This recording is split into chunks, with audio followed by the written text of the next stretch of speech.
Your 2009 to 2013 Toyota Corolla uses a specific type of refrigerant called R134A. Understanding your AC system's components and specifications is essential before attempting any maintenance. R134A, also known as HFC 134A, is the refrigerant your Corolla's air conditioning system uses.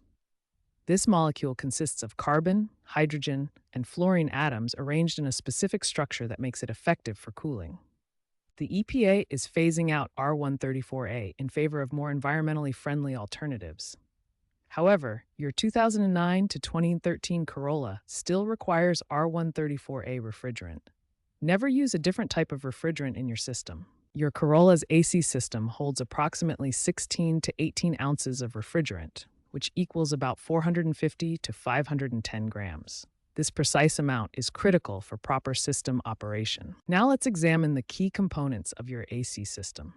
The system includes four main parts that work together to cool your car's interior. The compressor pressurizes the refrigerant and circulates it through the system.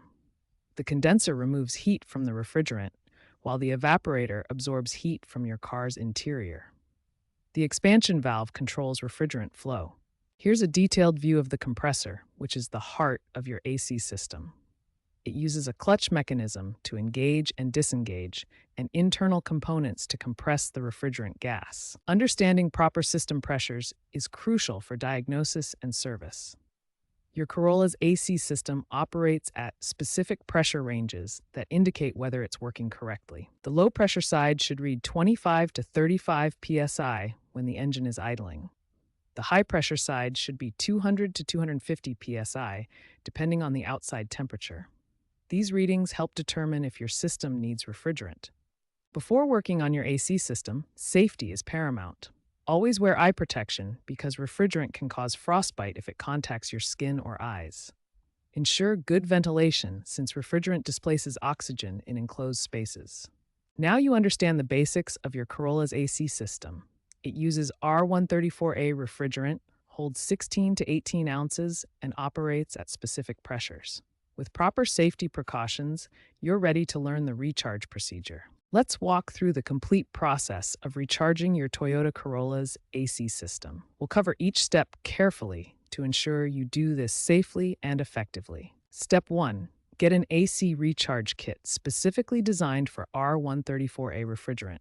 Make sure it includes a pressure gauge. This is essential for monitoring the system pressure during the recharge process. Step 2. Locate the low-pressure service port. This is the larger of the two quick connect fittings in your AC system. It's typically located between the compressor and evaporator, and it's designed to prevent you from connecting to the wrong port. Step 3. Remove the dust cap from the low-pressure port and attach your recharge hose. The connection should be firm and secure.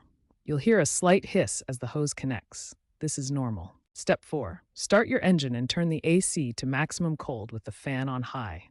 Monitor the pressure gauge carefully. The system should read between 25 to 35 psi when properly charged. Add refrigerant in short bursts, not continuously. Step 5. Avoid overcharging. This is the most common DIY mistake. Too much refrigerant can damage your compressor and reduce cooling efficiency. If the pressure exceeds 35 psi, stop immediately and let the system stabilize. Step 6. If your AC loses cooling over time, suspect a slow leak, often caused by O-ring deterioration at service ports. Consider having a professional perform a leak test before recharging again. This can save you money and prevent repeated refrigerant loss. Remember, work slowly, monitor pressure constantly, and don't hesitate to seek professional help if you encounter any issues. A properly recharged AC system should provide cold air and maintain pressure over time.